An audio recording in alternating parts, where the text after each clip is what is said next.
All right, hey everyone. I wanted to do a Robinhood portfolio video, so I'm gonna bring a Robinhood portfolio to you guys, and we're going to cover what the portfolio has been up to. So it seems like the portfolio is not doing well right now. It is down 0.29%. I am down $115, but we're just gonna take a quick look at the week stats. In the past week, I am up 2%. Actually, I am up 3%. If you round up. $978 for the past month. I'm up 8%, actually 9%. $3,331. In the past 3 months, I'm up 16%, and for the past year, I'm up 20%. Let's take a look at my all-time chart. My all-time chart reflects 24%. So I think the portfolio has shattered its old record. Let's take a look at the year chart. So around February 13th, I think. So around February 13th, I was sitting at 39,000. Let's go to February 12th. Okay, so $39,974. Yeah, so February 12th seems to be the peak of which my portfolio was at before that massive correction, $39,974. The coronavirus broke out and my portfolio tanked all the way down. My portfolio tanked 17%. And it seems like March 23rd was indeed the bottom. So as you can quickly see, that I lost a lot of money. I lost around closer to $6,000, but the portfolio has been on a massive run here. I've really been seeing some incredible gains, and there have been a lot of changes in the portfolio that I quickly want to cover. I did keep some of my winners in the portfolio, but we'll quickly take a look at what has been changed, and we're going to do that right now. So, Starbucks clients can now trace their coffee, and so can the farmer. So that's interesting. I want to quickly just scroll through this and see if I see anything that's interesting. JP Morgan would need to pay $1 billion for full ownership of China Mutual Fund JV. Apple to open India online store, so that's good. Apple's opening up more stuff. Okay. It doesn't look like unusual options activity inside for Ford Motor. I don't really think is Ford Motor option stock. It's really cheap, so I guess so. Let's take a look at my stocks though. I want to get to my stocks. Apple on 496. So Apple is not having a good day. It's down 1%. It seems like there's a lot of profit taking going on with the company right now, but on a massive tear for the past week, it's up 7%. And in the past month, just alone, I think just the news alone, what's going to be happening with Apple come August 31st when that stock split happens. You get a 4-for-1 stock split. So for every shares that you have, you'll get 4 shares added to that. Well, you won't get 5 shares, but you'll get 4 shares for every one stock that you have, or for every 1 share that you have. So I have 25 shares, and that means I will have 100 shares when that stock split happens. So I have an average cost of $410. We've made a lot of money out of Apple.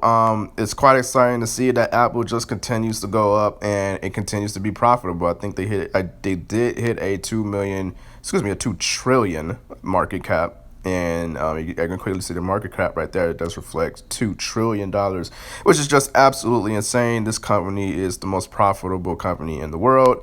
Past 3 months, up 53%. So really not much to say about them. They're still riding a wave off that earnings report. That was it was incredibly good. It was incredibly solid. And we're just riding a wave here. For an average cost of $410. Previously, I had 10 shares for an average cost of around $179. We sold those shares. I sold those shares for 100% gain, and then I bought right back into Apple, and that looked like to be a good decision because I'm up 20% and $2,000. So. I'm just waiting to see when the stock split happens. I believe my average cost will be around $100 or so, and I will have 100 shares. So I will have 100 shares of one of my favorite companies in the world. And this is this is my favorite tech stock. So yeah, not much to talk about Apple. I'm making good money out of them, and I continue to let the good times roll, I guess. Alibaba 288. I have an average cost of 266 for 10 shares. Our portfolio diversity is just 7% or so, and a total return of $224. This is a new position in my portfolio, and I seem to be buying into the high but fortunately for me, it kept going higher. So Alibaba is really doing well here. And in the previous video, I talked about how the times are changing, how COVID-19 has changed business models. And e-commerce is a reflection of that. I talked about in the last video. I talked about how streaming is starting to become popular now, and everybody's staying at home and shopping online. We see Amazon is at all-time highs, but I was looking at Alibaba the other day, and I said this is massively undervalued. The PE ratio was much lower than when I bought it. I was looking at it, and when they had an earnings report, the stock actually went down a lot. But just Alibaba alone, you guys know, I always said this. I always said that if there was one Chinese stock I would buy, and the thing about Chinese stocks is I don't trust their accounting, but if there was one Chinese stock I would buy, it would be Alibaba. I don't think I would buy JD. I don't think I would buy, what's it called, Baidu. I would buy Alibaba because this company is just so massive. The market cap is already at over $700 billion with a P ratio of only just 28. So that is just grossly undervalued. If you were to double that, they would be over $1 trillion. They would be over $1 trillion with only a $500 stock. So this company is so big, is so profitable, and is screaming undervalued levels.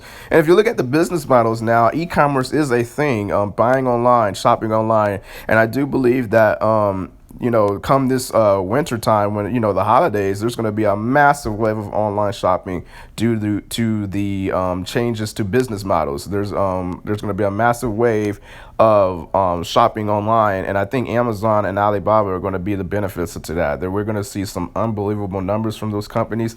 And I was looking at Amazon the other day, so take a look at Amazon and see where it is.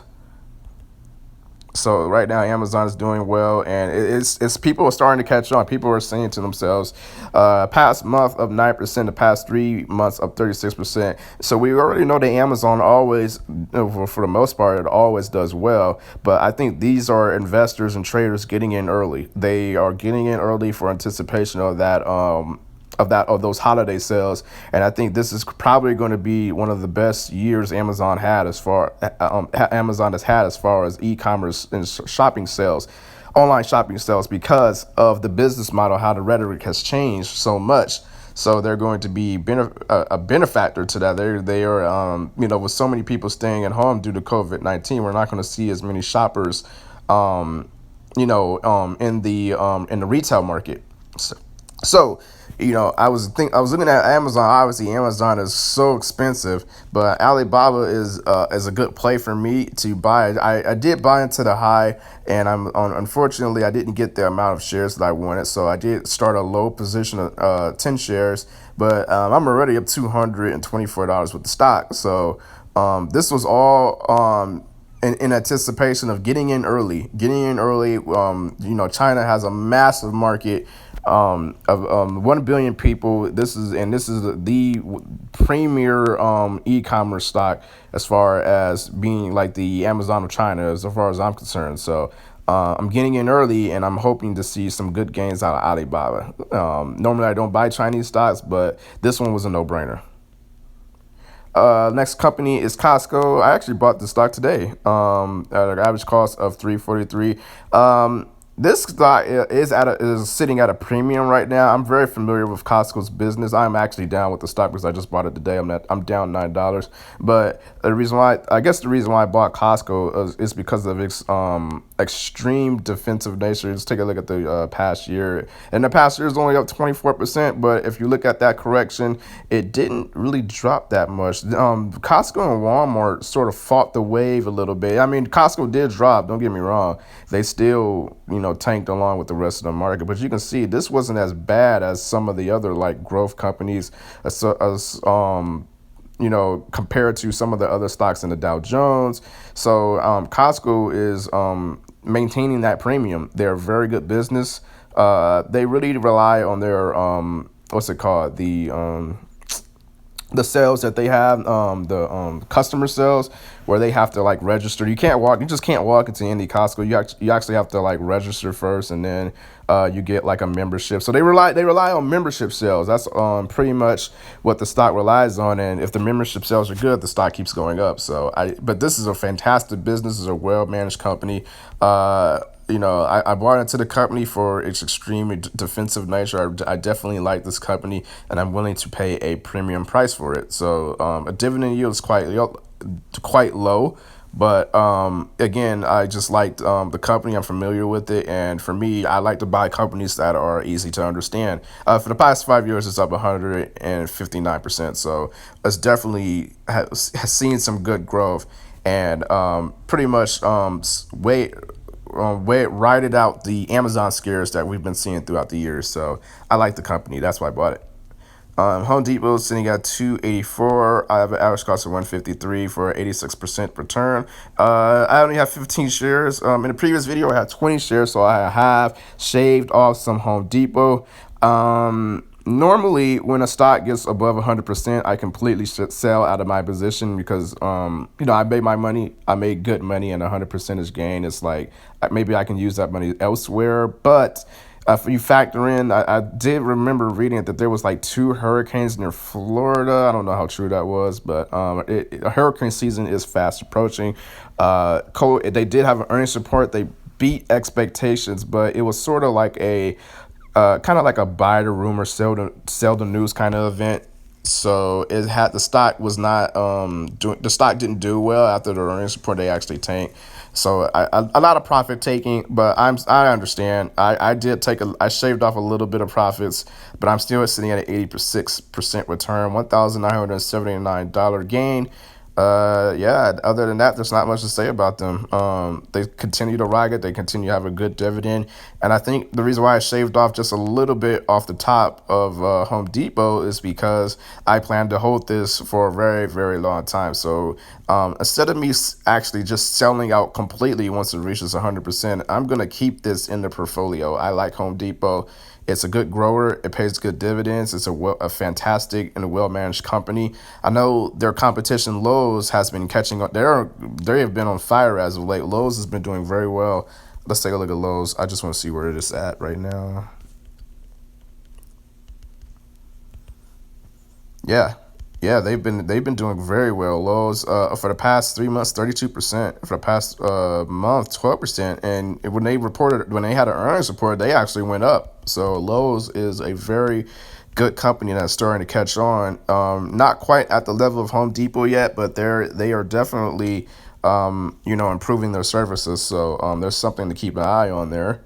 But yeah, I'm in Home Depot and I'm doing it. I'm rocking it. So I'm gonna continue to just hold. AbbVie, $94. I have average cost 65. Nothing was sold. There's no news. No news that I know of. Just a good dividend play. I'm kind of worried about the growth. I'm kind of worried about the growth of the company because a company seems to be stagnant around $100 or so. There's some heavy resistance around that $100 mark.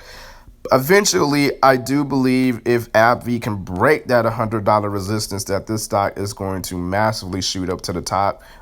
Maybe it can get back to the highs. Let's take a look at where the high actually was.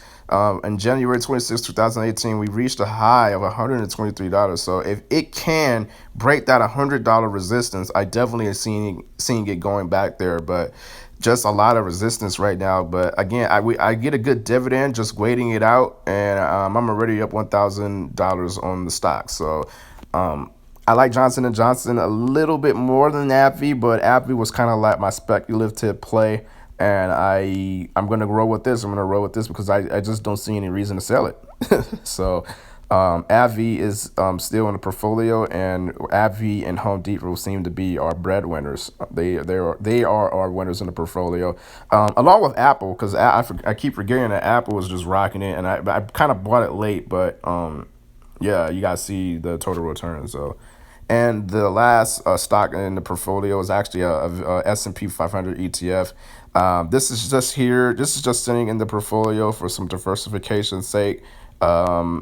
35 shares for an average cost of 296, and it's just spotting the market. Is tracking the index. The S&P 500, I believe personally, is the best index. I know there was some activity with the Dow Jones yesterday. They made some changes. I think it's due to because Apple is getting ready to stock split and Tesla's getting ready to stock split. I don't believe Tesla's not part of Tesla's not part of any index. There's been some whispers about them potentially joining the S&P 500. If that does happen, I do see the stock shooting up from whatever price it's at. But there's been some whispers about them, maybe Tesla joining the Dow Jones. I don't know. But the Dow Jones booted out yesterday. They booted out ExxonMobil, which was shocking because ExxonMobil's been part of the Dow since forever. And they got rid of some interesting companies. They got rid of Raytheon, and they got rid of something else. It was ExxonMobil, Raytheon, and something else, and they pretty much added Honeywell, Salesforce, and another bio stock. So let's take a look at Honeywell. I'm quite curious because I ate Honeywell not that long ago, and I'm pretty sure it shot up. Yeah, so it did shoot up. When the news broke out that Honeywell rejoined the Dow, so Honeywell got kicked out of the Dow, I think back in 2008, and now they're rejoining the Dow again. And when that news broke out, the stock shot up. So Salesforce, let's take a look at Salesforce. I think they had an earnings report today, didn't they? Hold on, I'm sorry, my phone is a little laggy. Not Salesforce. Okay, there we go. I'm sorry about that. Oh, so they shot up because they joined the Dow. So yeah, I think don't they have the earnings report today? Hold on. Okay, so they do have an earnings report. Okay, so yeah, Salesforce is now part of the Dow, and some good companies got kicked out. So Raytheon, which I've been eyeing, is undervalued, but they got kicked out of the Dow. Wow, they're at $59. Oh, I can't buy 10 shares. That's a good price. That's a good price. I'm kind of waiting a little bit lower. I'm thinking around 55 would be an extremely good place to start a position. I don't think it's going to get that low, but Raytheon is undervalued. This is undervalued. They got punished because they got kicked out of the Dow. Rightfully so, that there was going to be a reaction to the stock tanking, but I'm looking at this company. I might put it on my watch list, but I have a separate watch list, so I don't need to do that. And that's all I really wanted to talk about, guys. I have an S&P 500 tracker, and I think I have 5 individual stocks. 1, 2, 3, 4, 5. Yes, I do. So that's it for the portfolio. Let's take a look at my year gains, 20%. So that is beating the Dow. I think it's beating all the major indices, the NASDAQ, S&P 500. I'm doing very well, and the portfolio is broken the $40,000 mark. So the next landmark is $50,000, which will be incredible. I don't think I've ever had that much money before in my life, but I continue to do well. I'm just really I'm being cautious here because you never know. You just don't know what this whole COVID situation is going to be like. There's been talks about vaccine here. The Russians have a vaccine that they have pretty much been they pretty much been administering to people. There's been I even heard Japan had like a vaccine. I don't know. There's so many vaccine claims, and I'm a little cautious, but I'm doing very well. I'm holding the fort. So thank you guys for watching the video. I hope everyone has a great trading day, and I'll talk to you guys next time.